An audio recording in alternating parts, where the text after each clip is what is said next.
So, we're finally getting around to reviewing Mordenkainen Presents Monsters of the Multiverse. And although this product has technically been available since January, its controversial release has virtually prevented us from being able to get our hands on it until this point. Which is kind of a shame, because I feel like in an alternate timeline, perhaps an alternate universe, Monsters of the Multiverse could have been a great supplement to help DMs level up their game. But having read through it now, things are a little more complicated. Hi, I'm John from Incendium D&D, and today we're going to be sharing our thoughts on Mordenkainen Presents Monsters of the Multiverse.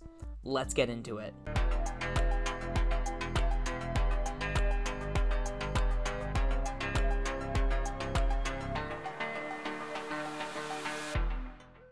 Monsters of the Multiverse was originally released in January as part of the Rules Expansion gift set, a collection of 5th edition setting-agnostic supplements, Xanathar's Guide to Everything, Tasha's Cauldron of Everything, and Mordenkainen Presents Monsters of the Multiverse. There was a lot of speculation from the community that this product was actually supposed to release in November or December of 2021, in time for the holiday season. But with production and shipping delays caused by current events,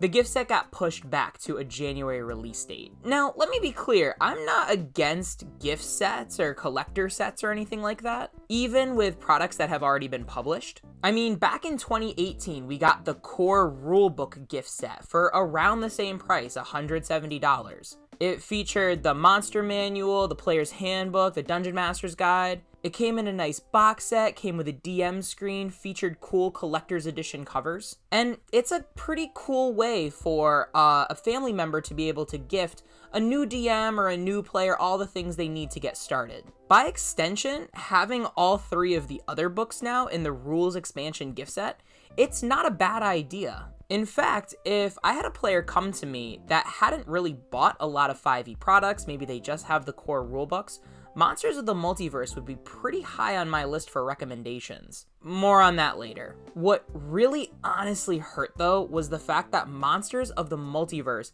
didn't get its own solo release until 4 months later, around the time of this recording. Meaning, if you were excited for the newest product that 5e had to offer, you had to get it as part of a bundle with 2 books that you probably already had, at a kind of an inflated price range. Again, if you're a newer DM or newer player and you didn't have Xanathar's and Tasha's yet, this wasn't as big a deal. But for, I would say, a majority of the community that had been playing for at least a year, we were all pretty much being asked to repurchase 2 books that we already had. It was kind of a slap in the face. And I don't even care if it was like the best 5e product to date, which it's not. Releasing a new book as part of a bundle with 2 books that your customers already have bought at an inflated price, it's honestly kind of a disgusting business move. And they had so many production errors as well. And what really sucks is, like, if this book had just had a solo release alongside the gift set, I wouldn't have had to spend the first few minutes here complaining about it. But unfortunately, I feel to give a comprehensive review of this product, I also have to discuss the context surrounding its release, because I feel like it's been tainted in the eyes of a lot of community members. And I mean, I think the most powerful thing we as the community can do is really vote with our wallet, which is why we're reviewing it now so long after it's already technically been available. But don't worry, I have enough doom and gloom left in the tank to go around as we progress through this. So, on to the content review. So first, Monsters of the Multiverse presents 30-something player races that have all been updated with D&D's latest design philosophy. These are things like, instead of set ability score increases, you basically get a +2 and a +1, or 3 +1s to put where you'd like. A lot of races that once had traits featuring natural weapons, like an Aarakocra's talons or a centaur's hooves, now have reworked language that makes them count as unarmed strikes instead. Traits that once recharged on a short rest, like the Goblin's Fury of the Small, now can be used a proficiency bonus number of times per long rest. And we've also seen mechanical updates that reflect some kind of lore change. For example, changelings now have the Fey creature type, and all of the goblinoids have Fey ancestry. Overall, as a player and a DM, I do like these changes. I've heard criticism about the removal of some of the quirky role-playing traits, like the lizard folk's cunning artisan. A lot of players really liked having these very niche, very kind of cultural traits to work off of. And to be honest, there was a really easy way to make everybody happy. All like the authors needed to do was include some kind of sidebar that would say something like, lizard folks on lots of D&D worlds are known for their ability to craft small trinkets out of bones. Consult your DM to see if your lizard folk embodies these traits, and if so, they get this additional trait. See? How hard was that? And of course, you can still do this for your own D&D worlds. If you have an older product like Volos, you can just kind of go through to these ones and just kind of add them in. They're not going to be game breaking or anything. But personally, I actually prefer the removal of some of these roleplay traits. What? Because as a player, I always felt like there were some DMs that would box my character in just due to these traits. Like, you're a lizard folk, so you have to act this way. And to me, I found that really restrictive. I much prefer having, more, again, setting agnostic traits that can be used for a variety of different games and tones, but get bonus narrative role-playing traits based on the specific cultural customs of the character that I'm trying to play. Now, do I think that these 30-something races alone are a good reason to pick up this book? No. If you're a player and you already have older versions of some of these races, I don't think that these updates are so groundbreaking that it's worth spending $30 to $50 on them. But if you're a player and a DM, that might be a different story. Which brings us to the second part of the book.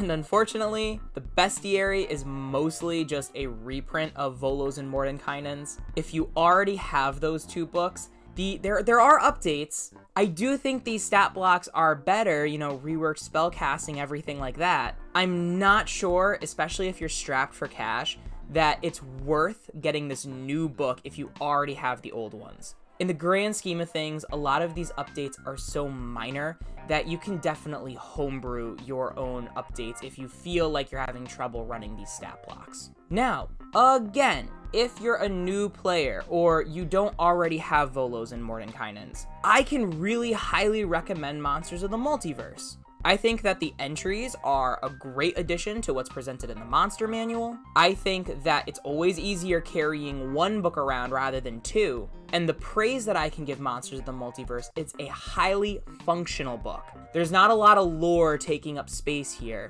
It's like all pretty much stat blocks and player races, things that you could always use at the table. Of course, bringing up Volos and Mordenkainen's, I have to dig into another controversy. Recently, Wizards of the Coast announced their acquisition of D&D Beyond, and with it, another announcement that they're going to be removing Volos and Mordenkainen's from the digital marketplace.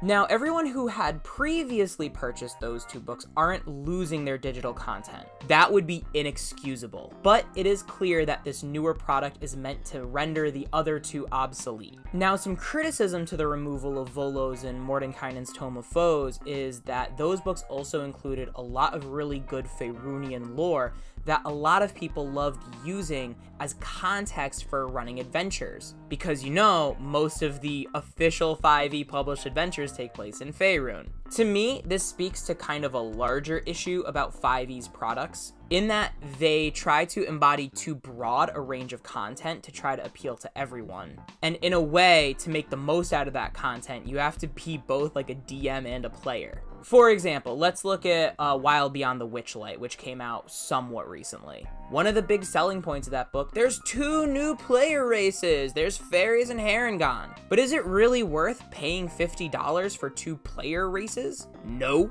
Especially since they just got reprinted in Monsters of the Multiverse. So rather, one of the reasons I like Monsters of the Multiverse is it's not trying to be too many things. It is a bestiary and includes player options. It doesn't try to expand the worlds at all. It doesn't have anything to say about any of the adventure modules. I like having setting guides. Like, Eberron has, like, some stat blocks in it, but all of them have to do with the setting, the adventures you're gonna run. So really what I would prefer to see is, say, a Faerunian lore book that includes the contents of Volos and Mordenkainen's, without also trying to be a setting expanding bestiary. So I agree, there should be a place for the content. Bestiary books should be bestiary books, lore books should be lore books. There should be a place for Volos and Mordenkainen's, and I do hope there's a future product that kind of combines some of the content in those books together. But I don't think that updating and rendering Volos and Mordenkainen's obsolete is necessarily a bad thing.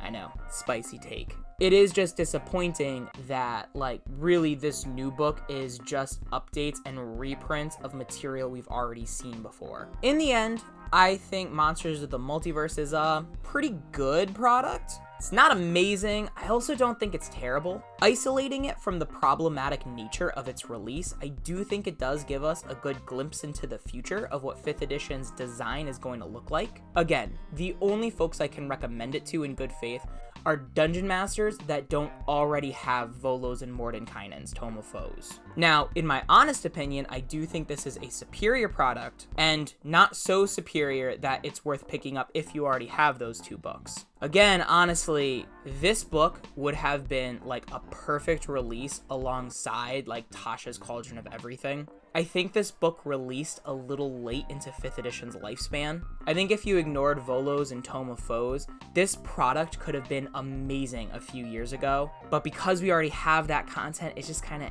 eh. So now I want to know your thoughts. I know my opinions on this one are not particularly popular. What do you think of Volos and Mordenkainen's in hindsight now that we have Monsters of the Multiverse? Let me know in the comments below. Remember to give this video a like, subscribe, and hit that notification bell. And have an awesome day, everyone. Bye-bye now.